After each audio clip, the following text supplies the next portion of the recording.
ये हम लोगों का नेक्स्ट न्यूमेरिकल हम लोग देख रहे हैं बोर्डे प्लॉट के ऊपर, जो आपको 13 मार्क्स के लिए पूछेगा एग्ज़ाम में। इसी टाइप के क्वेश्चंस आप लोगों को दिखाई देंगे प्रीवियस ईयर यूनिवर्सिटी के एग्ज़ाम में। तो बोर्डे प्लॉट में हम लोगों को क्या करना है, सबसे पहले हम लोगों को मैग्नीट्यूड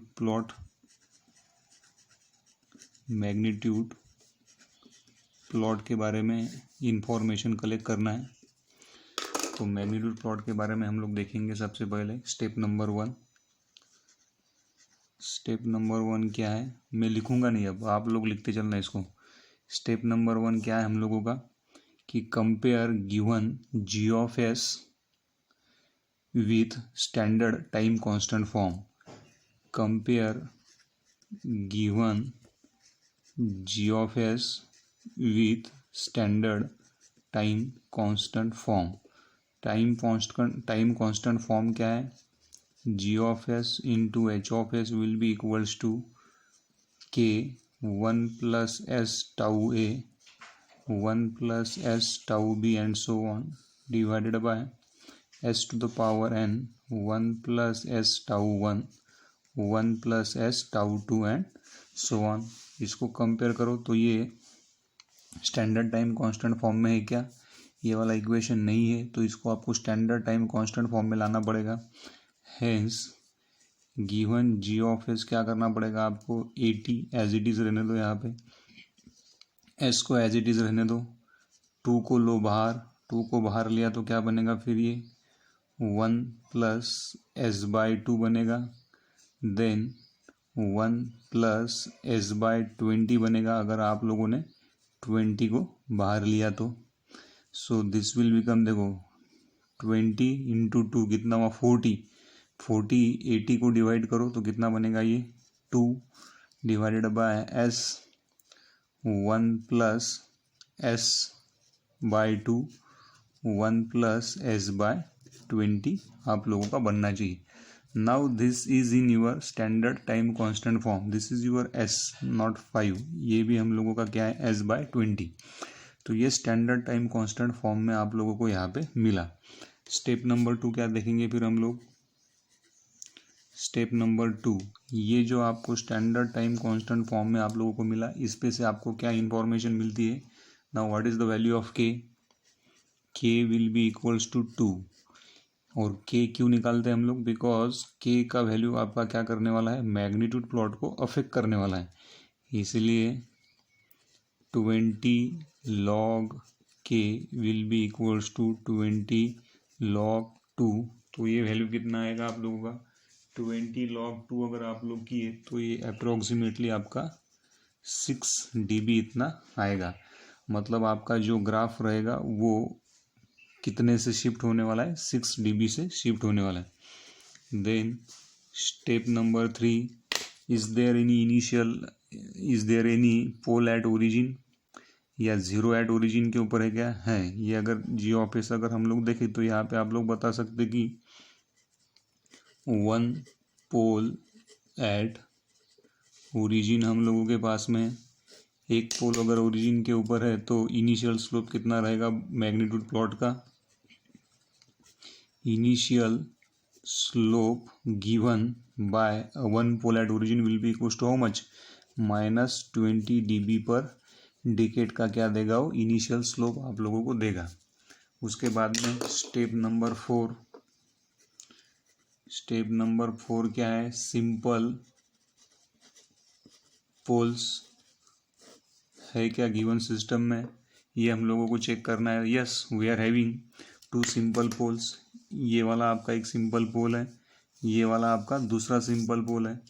तो पहला वाला सिंपल पोल कहाँ पे है, 1 सिंपल पोल कहाँ पे हम लोगों का 1/1 plus S by 2।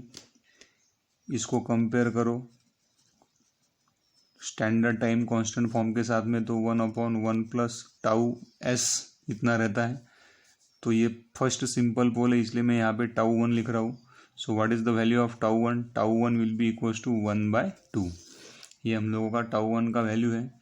Hence first corner frequency omega C1 ये पहला कॉर्नर फ्रीक्वेंसी क्या रहता है हम लोगों का 1/τ1।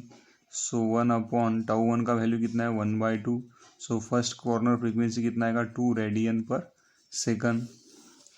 2 रेडियन पर सेकंड आपका पहला कॉर्नर फ्रीक्वेंसी आएगा। और अगर एक सिंपल पोल है हम लोगों के पास में तो वो कितना कंट्रीब्यूट करेगा आप लोगों को कितना स्लोप कितना कंट्रीब्यूट करेगा भाई। एक सिंपल पोल है तो -20 dB पर डिकेड का वो क्या करेगा स्लोप आपका कंट्रीब्यूट करेगा। Then again we are having a second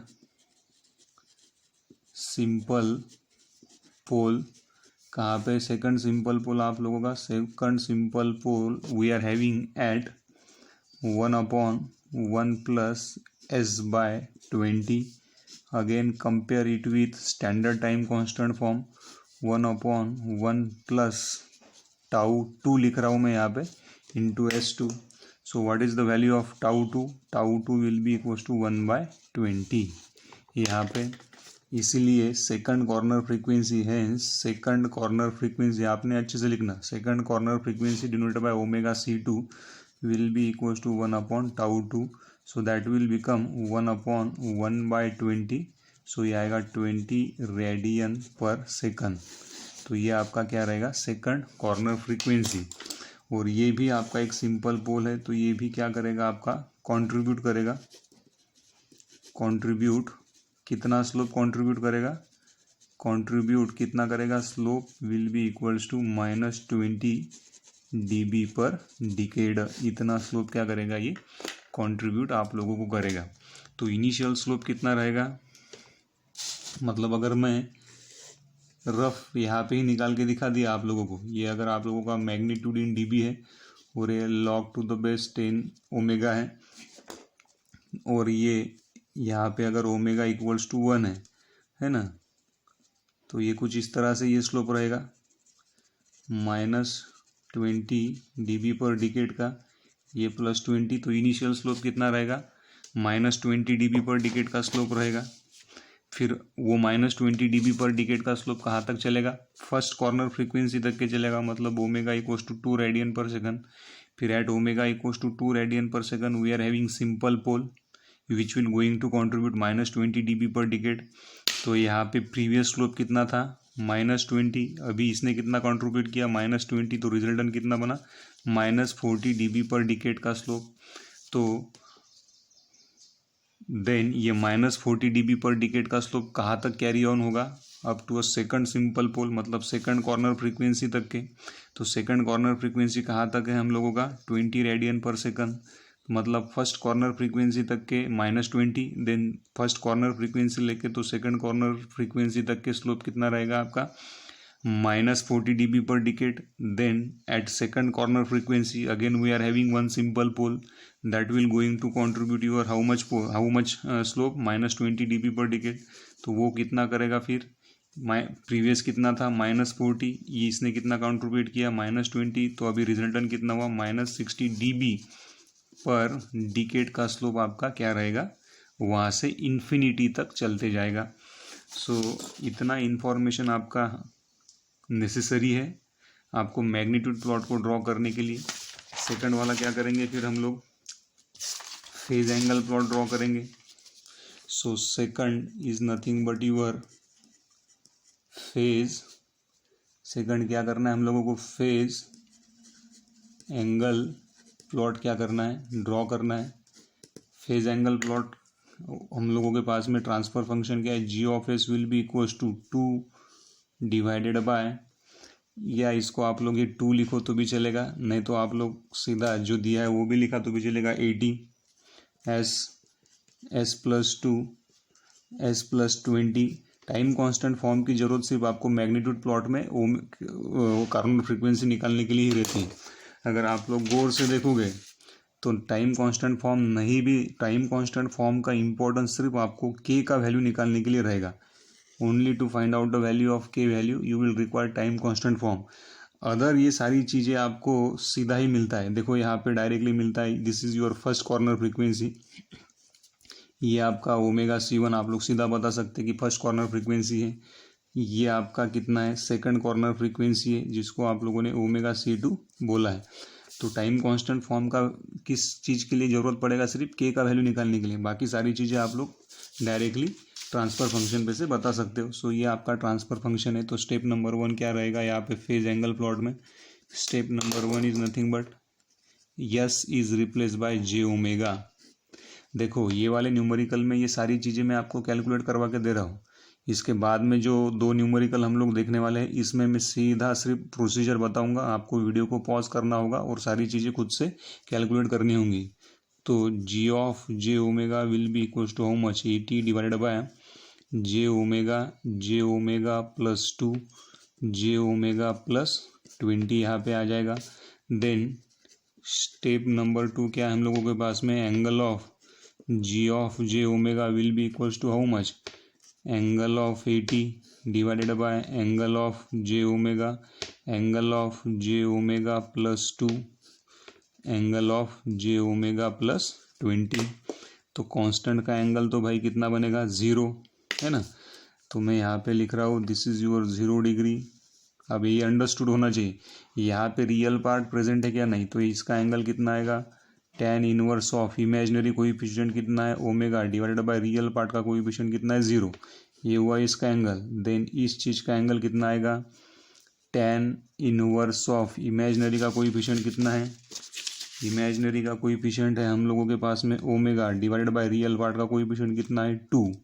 then ये थर्ड वाले इसका एंगल कितना आना चाहिए, tan inverse of imaginary coefficient कितना है omega divided by real part का कोएफिशिएंट कितना है 20। तो इतना आप लोगों से एंगल बनेगा। ये तीनों भी अगर एंगल आप लोग ऊपर लेके जाओगे तो क्या बनेगा, final phase angle, angle of J omega will be equals to, ये तो सीधा बनेगा आपका 90 डिग्री। तो ऊपर जाने के बाद में बनेगा -90 डिग्री। ये भी एंगल ऊपर जाने के बाद में tan inverse of omega divided by 2, ये भी एंगल ऊपर जाएगा तो क्या बनेगा, tan inverse omega divided by 20। So this is your final phase angle that we are getting for given open loop transfer function. फिर हम लोग क्या करते हैं, what is your next step, then consider the different values of omega. तो यहाँ पे omega आप लोग पहला वैल्यू ले लो 0.2 है ना, फिर दूसरा वैल्यू मैंने यहाँ पे लिया है 2, थर्ड वैल्यू लिया है omega equals to 8, fourth value मैंने यहाँ पे लिया है omega equals to 20, then omega equals to 40 लिया है, और यहाँ पे final omega equals to, final value मैंने यहाँ पे लिया है ओमेगा इक्वल्स टू इन्फिनिटी। इतनी वैल्यूज़ मैंने यहाँ पे ली है। तो ओमेगा इक्वल्स टू 2 के लिए क्या निकालोगे आप लोग, अच्छे से इसको डब्बा बनाओगे, G of J omega will be equals to, देखो यहाँ पे -90 degree as it is, minus tan inverse of what is the value of omega, omega we have taken 0.2 divided by 2 minus tan inverse 0.2 divided by 20। तो ये रिजल्टन angle कितना बनना चाहिए आप लोगों का, -96 डिग्री 0.27 अप्रोक्सीमेट वैल्यू चलेगा, -96.27 degree.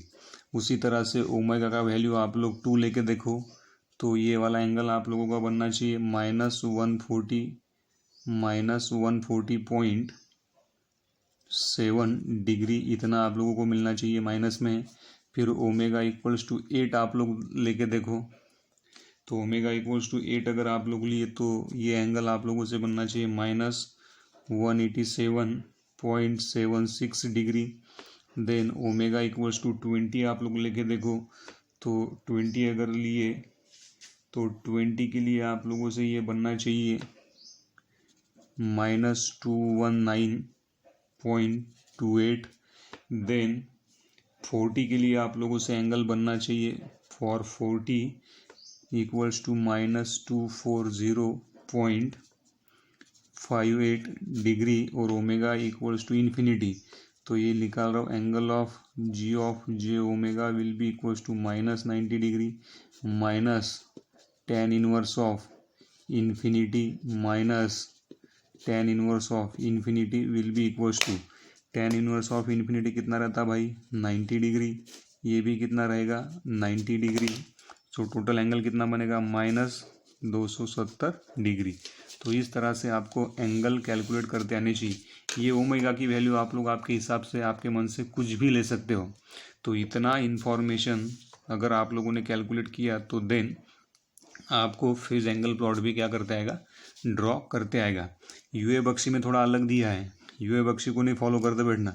So this is a one very good और ये सिंपलेस्ट मेथड है, जो कि मैं सामने वाले चैप्टर में भी पोलर प्लॉट में नाइक्विस्ट प्लॉट में भी इसी तरह से आपको सारी चीज़ों का एंगल कैलकुलेट करवाने के लिए कहूँगा।